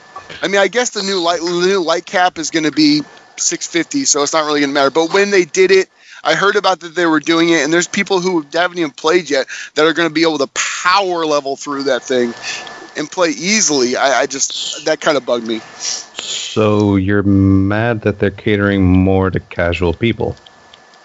I'm mad. It negates all the work that people who've spent hours grinding and building their light, and now here comes this guy who doesn't play all that often, and he's getting a huge bonus. I mean, you're getting. I don't think it's going to be as big as everybody thinks it's going to be. I mean, reaching 600 will still be easy, but what can a 600 power level Guardian actually do right now? I was just about to say that's true. That's true, and it'll get people raid ready. I'm not mad about. I'm not super mad about the Ingram thing. It kind of was like, that's kind of a cheap way. I feel like they could have done something else, but I don't know what it is. I'm not a game developer. I'm never. like make all Iron Banner bounties be powerful rewards? I mean, that's basically the same thing that they did for everyone. Yeah, they did that, correct? Yeah. Yeah. Good luck being a casual player and actually completing all those. Oh yeah, I was very that is because you're gonna get murdered. Dude, Iron Banner, like, is it bad that I'm not looking forward to Iron Banner because of that? Because of how sweaty it was, and the fact that the 6v6 was insanity. It was insanity when we were playing last time. But I am, because I'm gonna do what that other guy did, and I'm saving all them powerful. I know, right? Powerful drops for the next content drop and light level. Dude, I'm doing the same damn thing, man. Once I heard that, it's like, once I actually hit cap on a character, I'm actually just starting. I'm just going to... Because at first, I'd, like, pop them to see what rolls I got. Now I'm not even going to be worried about it. Which might be a problem. Because I might actually for the first time, I might actually start running out of room for bounties. Dude, that's the other thing I was just going to say. If the bounty space has become my new vault space. Because I actually did a purge. I feel very good about saying this. I cleared like 150 slots in my vault. It was a goddamn miracle. Like, it was the shards were flowing. Like, it was just awesome. But now I have no room to pick up all the bounties that you can do. Like, I have no room whatsoever for it. And they're all good, good sized bounties, especially like, and then you'll get the random bounty that pops up for like dismantling some of the scavenger ones. Yeah. Like, those take up a couple spots there. Yeah. They maybe make a second window for it. I think. I don't know if that's possible, but there are rare bounties for Black Armory. I have one. No, I have one. Yeah. Like, completing enough Black Armory bounties will actually... It's kind of like the old Vanguard Mentor missives. It'll, like, completing enough Black Armory bounties will pop up a bounty whose time limit is 2 weeks and gives you a powerful reward. Which one did you get, Des? Which one did I get? That's a good question. Yeah, I was asking you. I don't know. I think it's like complete 12 dailies and like forge a frame, I think. Oh yeah, okay. I think mine's charge the battery 50 times. Oh Jesus! Jesus Christ! Oh my! I have 30 fucking 2. There you go. Yeah, but you're an animal when it comes to the forge. Buster, I feel like this has been your kind of update, my friend, with the breakneck and the other and the fusion stuff like that, and then the forge. Like, this has been I feel like you've been a pretty happy camper with this. Yeah, I mean, they pretty much were like, well, there's this guy Buster Knuckle. He's on the RNGCast. He really likes to grind and do stuff. I mean, maybe we can give him an update that like lets him make weapons, and then all of a sudden, they're like, hold my beer, I got you, fam. No, they got you for sure on this. Oh no, they got me for this entire annual pass. Yeah, also, though, like, sorry to cut in there, but go ahead. Before I forget again, the fact that Black Armory actually gives you access to be able to gain weapons from other sources with as test frames. The fact that when you do one of her test frames, like doing a Dreaming City test frame will actually give you Dreaming City gear. Doing a Crucible test frame will give you Crucible gear. Doing a Destination test frame will give you Vanguard gear. I really like that touch. Yeah, I like that too. I mean, it's still completely like you have to go to said place and do things, but then you still end up going back and doing a forge ignition in order to forge that weapon. But then, like I said, it ends up being the weapon from the other source. I freaking love that. Yeah, that is an interesting, really. That is a nice touch. No, but to just finish off the topic, I see how a casual player maybe seem like they're overwhelmed, but I feel like if they just compartmentalize and look at it like in steps of what you need to do throughout the weekend, don't feel like you need to do all of those things in a 10-hour period. Yeah, for sure. Like, I don't think it's but that daunting. Also, at the same time, though, like, for the complaints from people that actually spending like 10 hours at a time and still not completing milestones, I can see that complaint. Because Destiny's always been a game where the super hardcore, aka tubers, the streamers, they've always been able to do everything within a day. Within a 8 to 10 hour period, they can do everything, always. This is actually the first time I've heard a complaint from one of them. That's like, but don't you think that's a dumb idea on their part? I don't mean to be rude, but like, don't you think it's a dumb idea on their part? They're getting more content. Mm-hmm. Isn't that what, like, remember we had droughts of they didn't know what to stream. They didn't know what to stream. Yeah, we've had droughts, in which case, here's the thing though, because of the way D2 Vanilla started, because of the way they could get through things, and because of content droughts, a lot of these people have attempted to branch off. But now Destiny is a game that it's very difficult to branch off and keep up. Very difficult. You can't be good at Madden and then play something else and then come back and be like, why am I losing? Of course you're losing. Like, I mean, I'm not saying you have to play Destiny, but if you want to make good content for Destiny, you kind of got to play the game, right? Yeah, but again, I mean, it comes down to this new mentality. Like, people were actually branching off and, like, getting into new things, but now you can't be in that informative position and not play Destiny a lot. Yeah. Which, to be honest, I actually missed that about D2 Vanilla. I miss the more casual experience of D2 Vanilla. I mean, yeah, I'm playing freaking D2. It's my freaking primary game. Yeah. But I do miss sitting down and going, you know what? I'm going to chill on it for tonight. I'm good. I'll be able to catch up or whatever. I'll just play this, that, or the other. Because I still have freaking Final Fantasy 12 HD sitting on my PS4 that I cannot spend time in and keep up in Destiny. I mean, it's a glorious problem. Yeah. Same thing. I got Red Dead sitting there waiting for me to get back on it. And that's the choice. It's like, okay, I can do this and play this like time-consuming game and possibly like fall way behind, which may or may not matter in the long run. I'm not saying like it's definitely like going to hinder my experience, because I mean, I could take a couple days off and I'll still be fine. But yeah, I don't know. Like I said, I do miss like having that choice. I mean, I still love the fact that there's so freaking much to do in Destiny right now. Because God, there's. I mean, you can log in daily. Problems they have. Yeah, in a game. I mean, exactly. I mean, they're not bad problems. It's just, yes, I do miss a more casual experience, but at the same, it's a very weird place to be in. I'm going to tell you that right now, because like I said, I love the way D2 is right now. But I did love the fact that I was able to choose back in D2 Vanilla, or at least seem like I have more of a choice. I'm not sure if I can convey it properly, but at least that's like the gist. The choice is an illusion. I mean, essentially. Like for real, let's just be honest. The choice that we have is a quote-unquote choice. Like, it's a definite illusionary thing. Because it's like, yeah, you have a choice. You can play something else, but you will be left behind. And that's fine. Yeah. That's, I mean, like I said, if you play... I mean, yeah, I'll accept that. Be left behind. I mean, I will definitely accept that. Like, if I ever choose to take time off, I'm fully accepting the consequences of missing out on something. Because that's what's going to happen.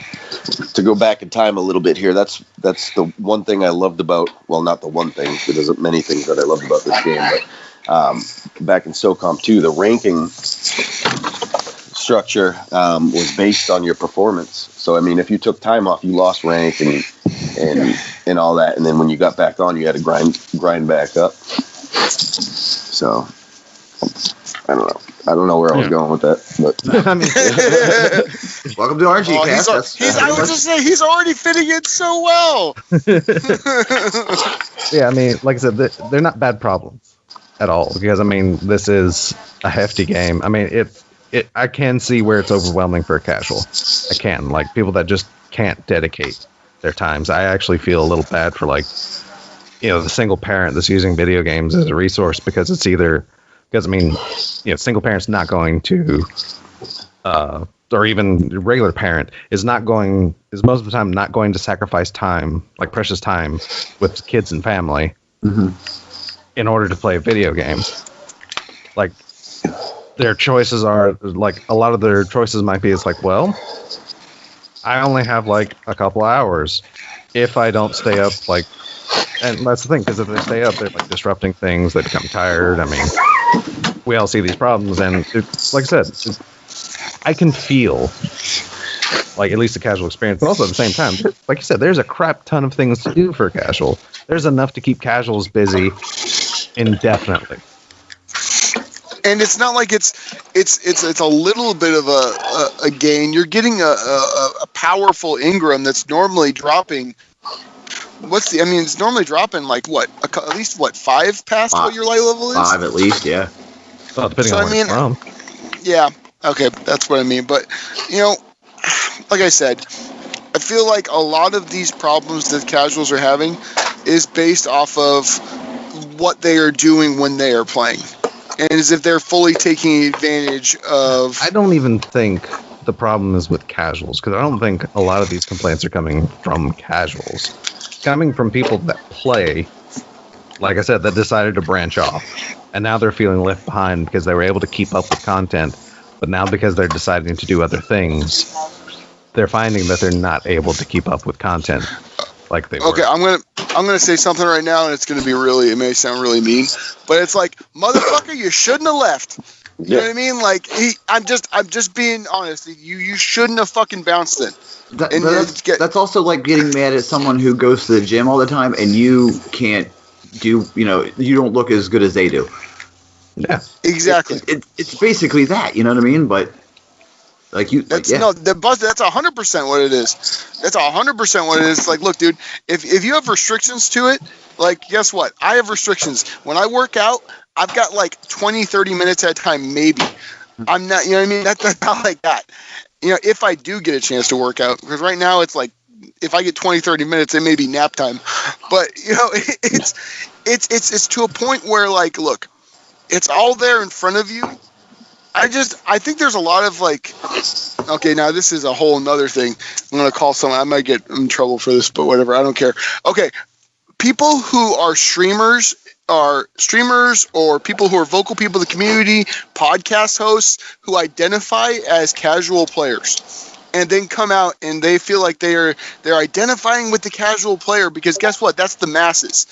And they're identifying with the masses to get support for what they truly believe. But at the end of the day, if you look at their hours played is not a casual player. Their hours played is a hobbyist. So I feel like there's some people who are being fake casuals. I know that's really funny, but I mean, that sounds stupid, but there's people who are fake. They're like, oh, we're the voice of the masses, but in actuality, you're not. You're not. You're fake. You're fake as hell. I know. That's like everyone. The casual player doesn't want to watch a stream of another casual player. They want to watch. I don't want to watch someone playing like me. Yeah, I'm going to watch the stream to learn a few things, pick up a few tricks. Yeah, but that's also the definition. That's like, because I think to actually be the hobbyist, to actually be a hardcore player, isn't just the amount of time you can dedicate, but it's also mentality. And that's 100%. The thing, because a lot of, like, your actual hobbyist, your actual hardcore player, like you said, they're going to go into streams to learn. Mm-hmm. That's like, I will never, ever, even if I'm only able to play 2 hours a week of this game, I will never identify as a casual. I may have casual time, but I do not have casual mentality. No, absolutely not. Yes, because, I agree. I mean, I run a freaking spreadsheet of this game, and I look at every freaking weapon, what it can roll, what its stats are. You are one of the least casual people I know. Yeah, that's what I'm saying. Because of that, I can never properly identify as a casual, because even if I only have 2 hours a day to play, or a week to play this game, that mentality is still going to be with me. Mm-hmm. Yeah, I'm still doing all the legwork. Exactly. Yeah. And that's a lot of, like I said, and that's a lot of that. And like, being a casual. We're gonna start getting into people's psyches. I know, right? Because that's the thing. Because but it's really intriguing if you think about it. In order to be to be popular in certain degrees is either to be talented or to identify with an audience. Yep. And that will lead to popularity. So if you're identifying as a casual, you're going to attract the actual casuals. Mm-hmm. But, I mean, that's the thing, because like you said, you go into a person's hours, like these casual people's hours, and they're playing Destiny a freaking lot. Way more than any of their fan base. And like I said, those false casuals are there because a lot of people, and it might not even be on purpose, to be fully honest, because a lot of people identify time spent playing as casual or not.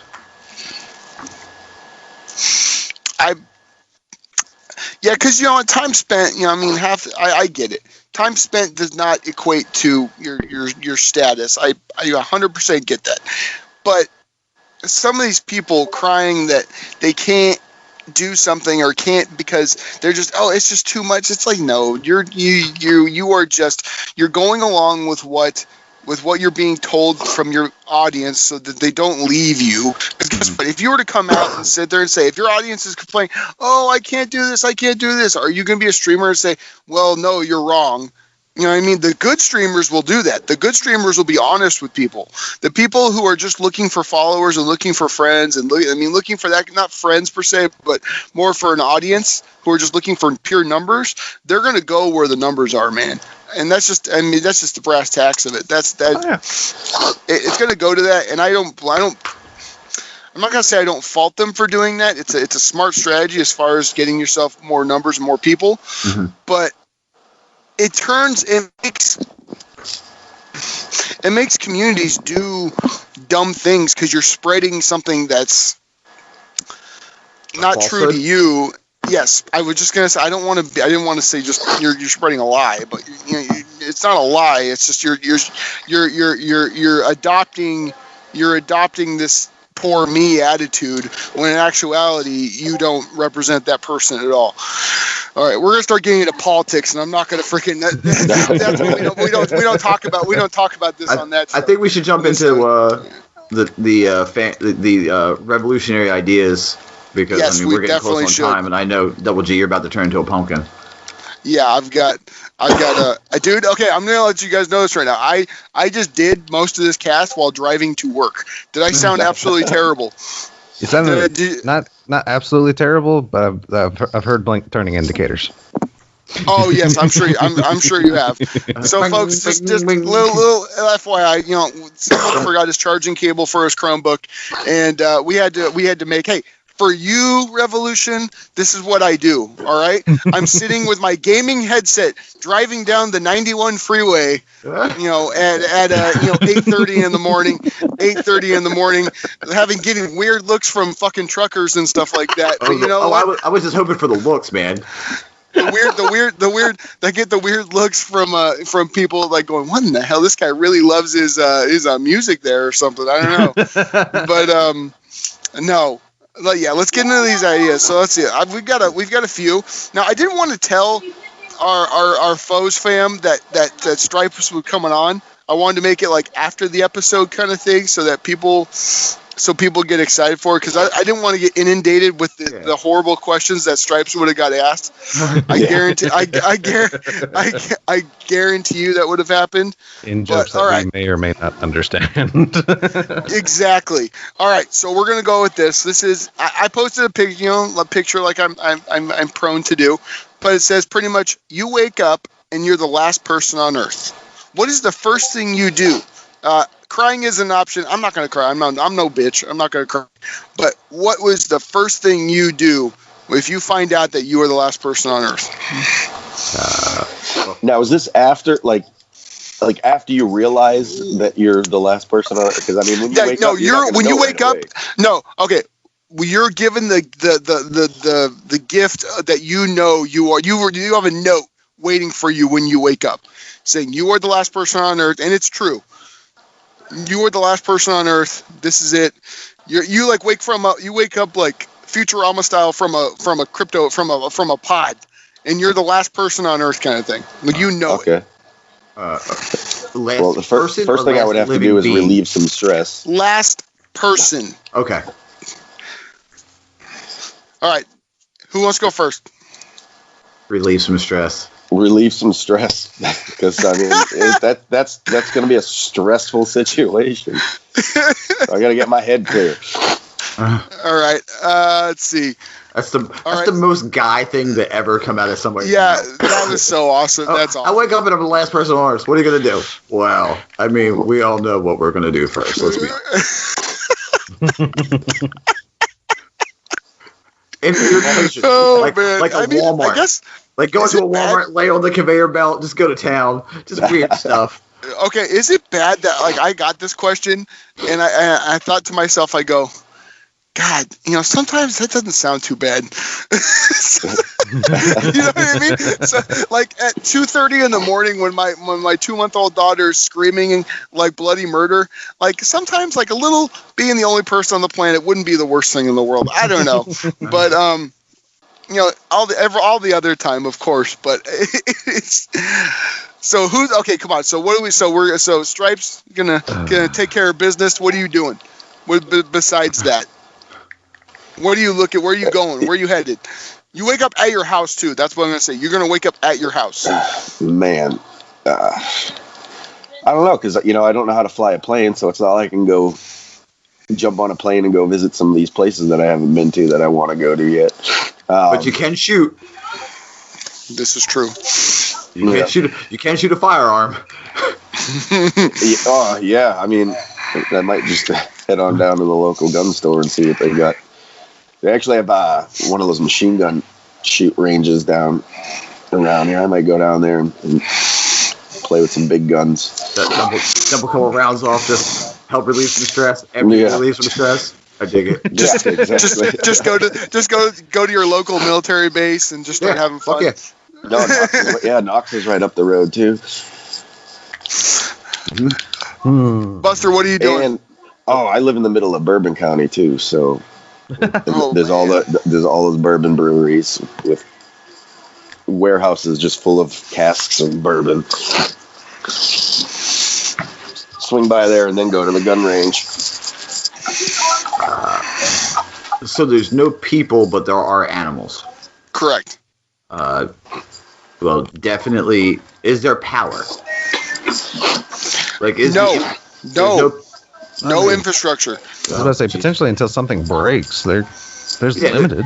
Yeah, and then you got to realize also batteries. You got batteries. You got to realize also nuclear power is going to erode soon, and then there's going to be huge spots of land that are bad. So I would probably find the most safe place I could go to, lock it down, go grab a few weapons, and by a few weapons I mean I'd have a fucking walking armory.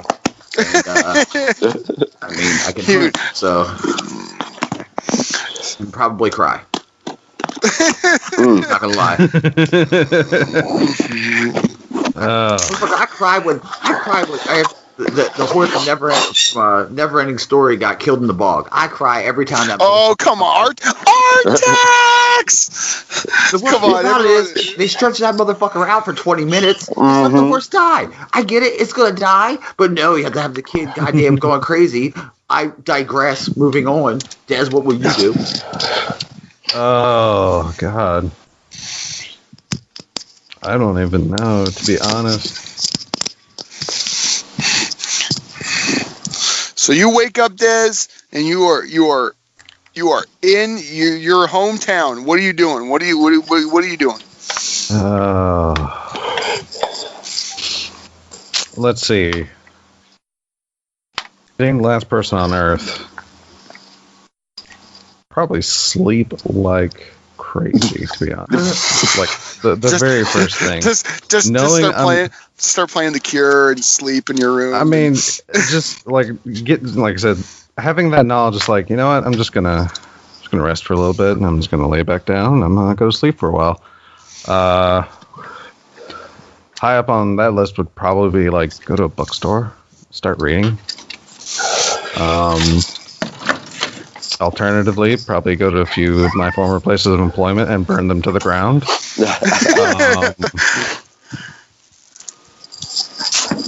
Yeah.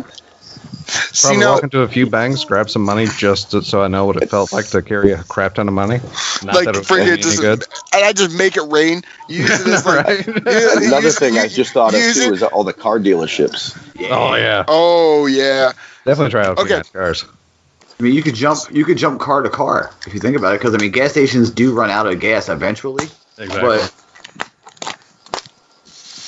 you could have. What I'm thinking is, okay, this is what I'm personally doing. So I'm Mr. like outdoorsy guy, so I would immediately make sure that I had a shit ton of water and a shit ton of like food that I'm gonna have. That's the first thing I'm doing. But the second thing is, like, honestly, I'm lucky because I'm already here in Southern California, so my temperature is going to be good. I'd make sure that I was in a place that's going to be pretty much the same temperature year-round. I don't want to be exposed to the elements. I'd probably find a way to go play. There's a couple golf courses around here that I would probably go to that are like literally like Bel Air Country Club, where it's like, I don't know, $200,000 initiation to get in, kind of thing. Like I'd probably go play like one of those before the course got into too bad a shape. And then talk shit on it, like it's not that great. I take a giant shit on the green as I'm walking off, and just do. Honestly, there would probably be a lot of like, it would be interesting.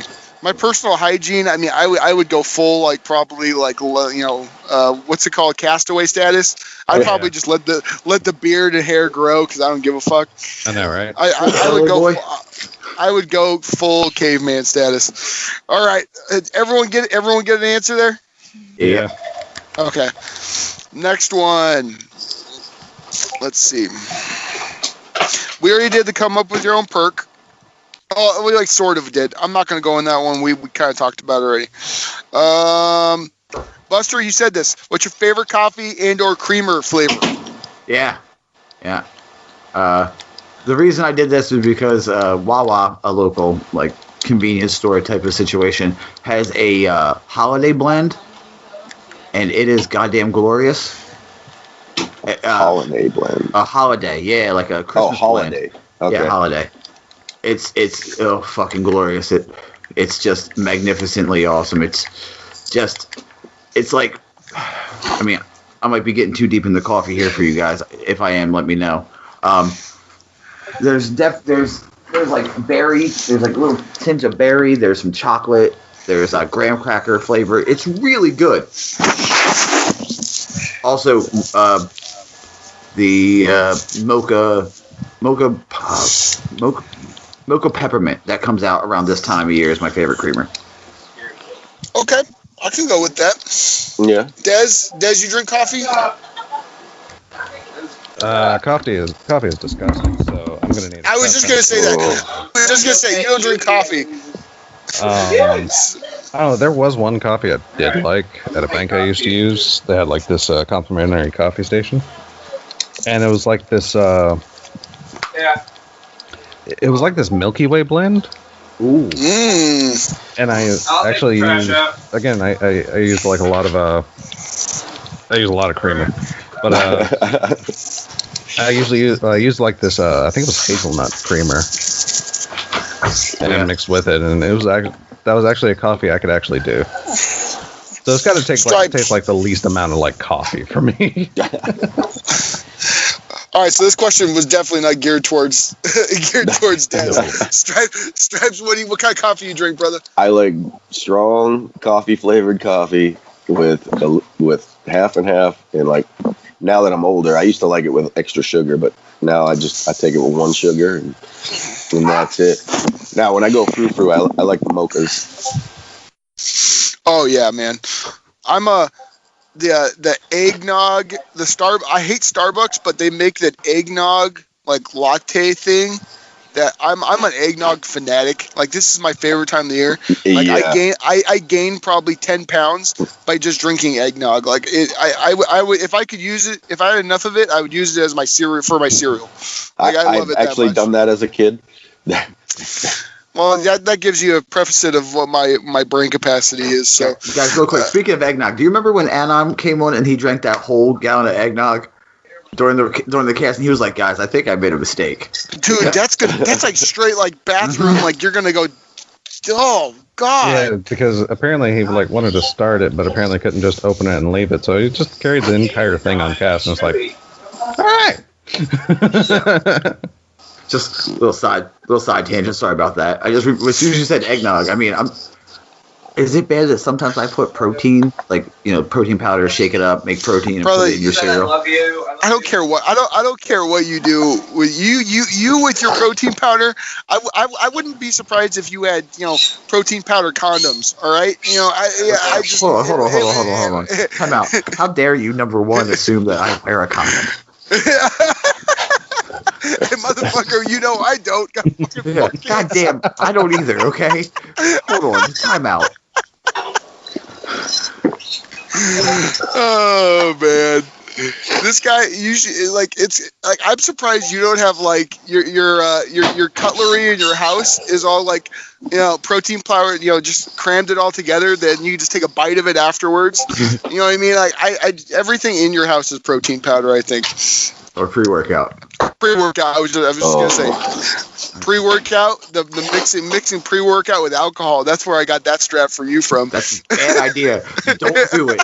It's interesting. It's you. That's when you start like running around with your clothes off and shit. That's awesome. No, you sweat. You sweat blood is what happens. All right, next question. I got a question from our foes fam. There we go. From Maker18. He says, threat level versus Aikilos sniper. Sniper's good or bad? Need improvement? If so, where? Threat level versus Aikilos or shotguns. Okay, but no, he says snipers. He says I have Aikilos in general. But no, threat level is the new shotgun from the Black Armory that it can also now roll with a trench barrel. Oh. Well, Maker, I can't give an opinion on this because I don't have threat level. I love Aikilos. I can. Because I know a thing or two about these guns. Yeah, I think so. He's done the legwork. Yeah, just mentioned. I not do the a casual. legwork. Not a casual. But see, we go into the shotguns. If I'm not mistaken, I think threat level may also be a rapid fire. So to be entirely honest, we go into this tab as soon as. Yeah, threat level is also a rapid fire, and honestly, it's not that different. It's got a little more. Threat level has a little more stability, and that's about the only leg up I can really see on it that it has over Aikilos. But other than that, I mean, if you can roll it with trench barrel, I think it can also roll with Rampage, which would give it. Damn, so you could get if you had an add close, ooh. Yeah, there is a curated roll for threat level that has light mag, trench barrel, and grave robber, which I think is a great combo. But yes, threat level can roll. Okay, not Rampage with trench barrel. That's the same perk slot. But other than that, they're about the same, really. Because Aikilos has a choice of moving target or threat detector. So, yeah, with Grave Robber, I would actually give...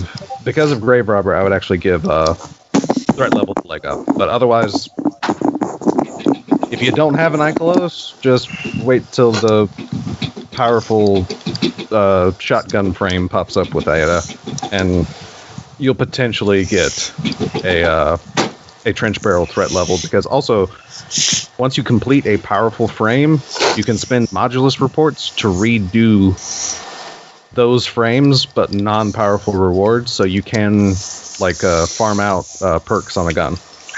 So for I have the ringing nail. I could just next time it comes up, I can just buy it and just keep rolling. It won't be powerful, but it will be. No, after you complete it once, after your powerful engram completion, you can rebuy it for 4 modulus reports and get another gun that's soft cap.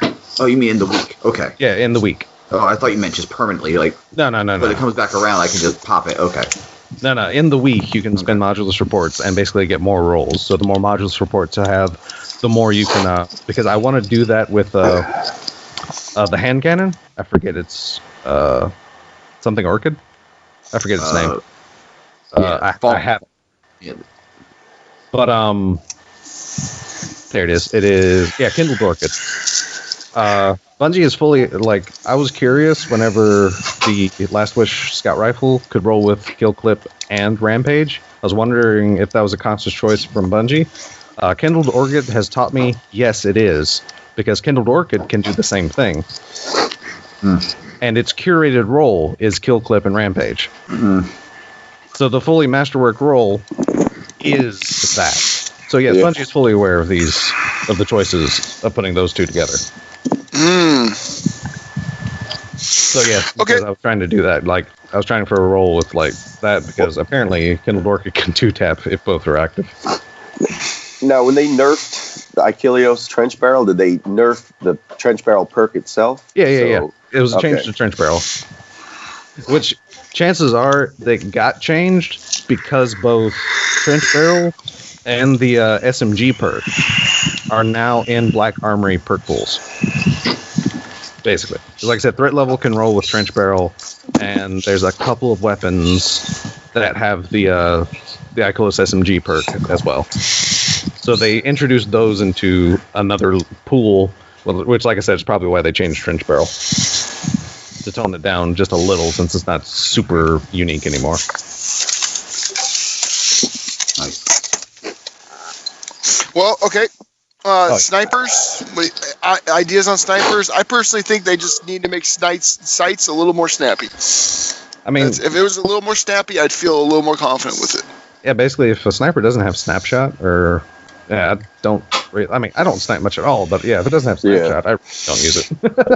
It'd be nice to have like a combat sight, like on Queensbreaker. Queensbreaker is broken. That gun is. It is too wrong, dude. That quick shot. That gun is, dude. I murked. I went on a 5-kill spree all with that thing in Gambit, and it was stupid. Like I was aiming at people's like stomach, and it was getting headshots. Yeah, it's dumb. I felt like I was cheating. I felt like I was in like a glitch, like some kind of like cheese mode or something. It goes through glitch periods though. Like I'll have a dead on headshot, pull the trigger, and it'll be a miss. That happened to me yesterday. I pulled the trigger and it went above his head. Huh. So I don't know. I feel snipers are pretty good. They're not awful. They're usable with a certain skill set that I don't have. But like I said, I think I do feel snipers could probably get like a handling. And increasing their handling a little bit, they make them just a little more snappy. I mean, they're in a better place than subs. Yeah, subs got the range extension though. Yeah, I don't know, and they feel a little bit better, like as far as like a charging shotgun. But a shotgun, especially like a chaperone, still fuck you up.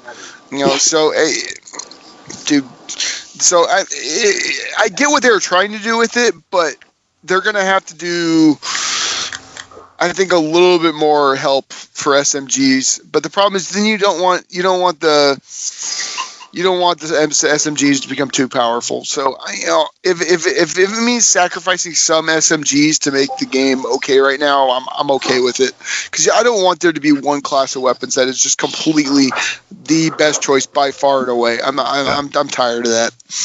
I mean, yeah, people thought D2 vanilla was boring because so much was like viable and there wasn't anything super strong, but I love those atmospheres in a PvP shooter. Well, yeah, especially comp. If you play comp right now, like I said, I've said this before, it's Dustrock Blues, it's Luna's Howl, and it's a freaking, and it's. Or if they don't have that, it's either Wave Splitter or Telesto. Yeah, exactly. There's there's going to be the cream rises to the top.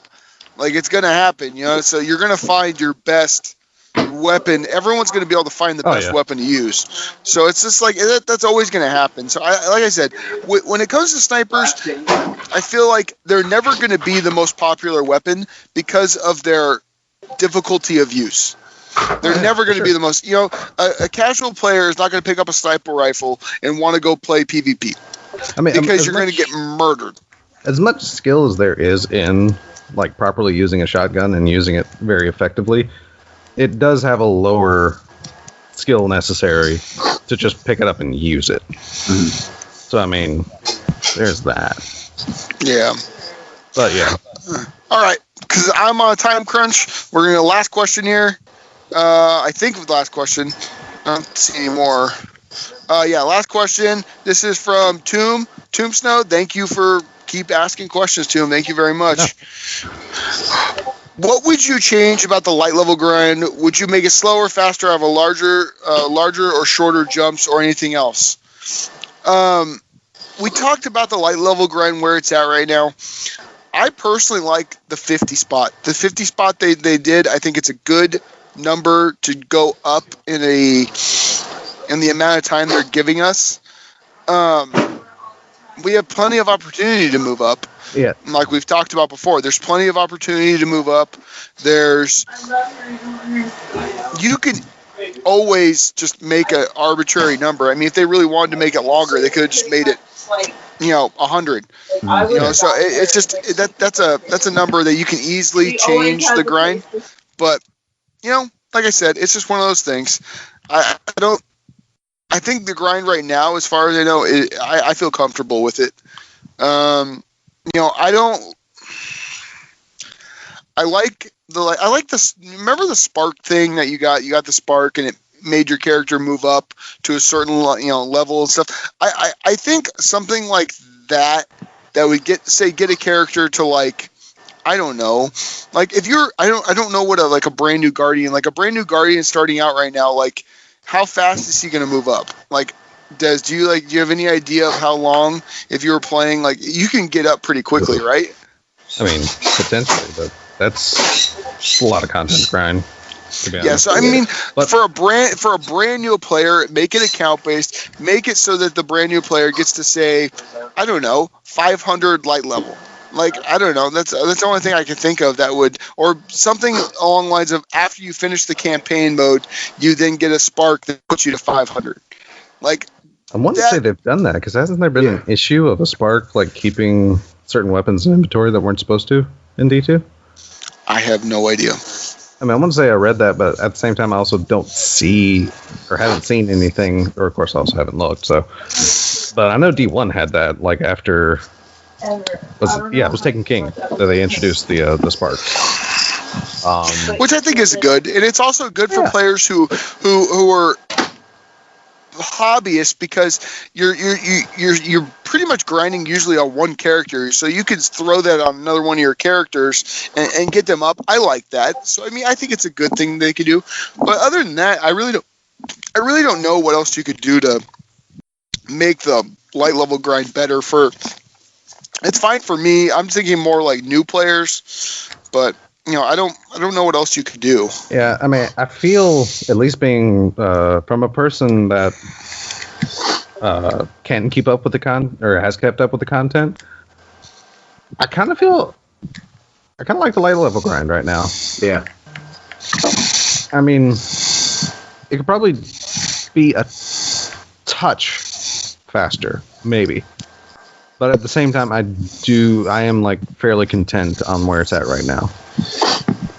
Because yes, it's a grind, but at the same time, it's not like a super huge grind. As long as you know where to go, to get your big jumps, basically.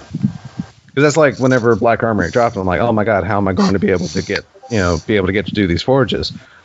I did one last wish, or not even a full last wish. We actually, the group dropped out before Riven.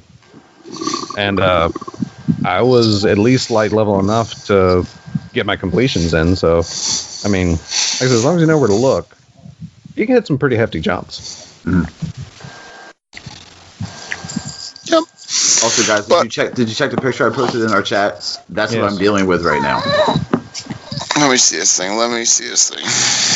It's acting like he's a cat. Yeah. Yeah, he's a 100-pound cat. He's a fucking baby leopard. He's a cougar. Yeah. He's a mountain lion, a small mountain lion. Well, I know we didn't get into everything we want to get into, but I gotta get to work. I don't know if you guys want to keep going I gotta get ready too. Stripe, thank you for coming on. Yeah, thank you, brother. I know it was crazy. I'm just happy to get your butt in here, man. Yeah, I'm glad we got those issues worked out. You get the invite like everyone else does. You are more than welcome at any time. If you're ever free on a Saturday and you're bored and you want to come talk Destiny and all kinds of random shit with us, you're more than welcome to join in. Nice. Thank you for accepting us into the clan. I haven't had time to personally thank somebody like via voice. Thank you for that. You guys are fucking awesome. Maybe we should try and get Museum or Flower in here. Yeah, you definitely should too. Yeah. Also, guys, I've done 5 raids total in Destiny 2. All of them were either Worlds or the other one, the first raid lair. So I can say that with 100% certainty. I did a little research. Stripes, why don't you tell everybody where they can find you on the social medias? Pretty much just on PlayStation Network, Stripes 9, or on Discord, same thing, Stripes 9. Running the Foes family. There we go. Double J. What, like something 3, 4, like 5 or 6 clans big now? Yeah, it's only expanding. I would say expanding, man. Well, this is your guy Gorilla Golf. You can find me PSN Gorilla Golf. Pretty simple. Get at me in that RNG Discord, folks. Come on in. If you need an invite, come at me. We'll get it going. We'll get you in there. You can look at all the memes I post. But other than that, you can get at me on Twitter, Gorilla Golf 1987. Ask me a question. Be respectful. I'll be respectful back. Always want to hear opinions. Would love to hear if I'm wrong, I'm right, I'm terrible, I'm this, that. Tell me. Just be respectful. I guarantee I'll respond. Yes, and this is your boy Raven. You can find me on Twitter at DES_Raven. Where, of course, yes, I interact with people. If I don't respond directly, I'll at least give it a like. And let you know, hey, I've seen this thing. But yeah. You can find me, Buster Knuckle, at BusterKnuckle13 on Twitter, PSN BlisterLister113, I know, aka the worst PSN of all time. You can find this podcast, the RNGCast, at the RNGCast on Twitter. You can email us, the RNGCast at gmail.com. We have a Patreon, patreon.com/the RNGCast. We have a few bonus features in there available. One of these years we'll record a movie. Yeah, one of these times we'll record we'll do a movie. Yeah, we'll do a movie com. Once again, at any level of support, you get that as our way of saying thank you for your $1 or however much you decide to engage with us with. Am I forgetting anything? Discord, Gorilla Golf said it. That being said, this is RNGcast 134. There you go. 134. We're out, boy. Later, man. May the RNG gods be kind to you, Guardians. Stripe, say a sign out. Say bye. Bye. Fork. Foes fam. Out. Out. Embrace the folk life. There you go. All right, guys. Have a good one. All right, Stripes, I got to ask this question. How many F words are there left? I know, right? Because there can't be very many. Oh, I know, right? Like some of them seem to kind of be a stretch. yeah, they're constantly brainstorming on them. There's going to be one that's like falafel. Yeah. Falafel of the E-Star. Yeah, falafel of the E-Star.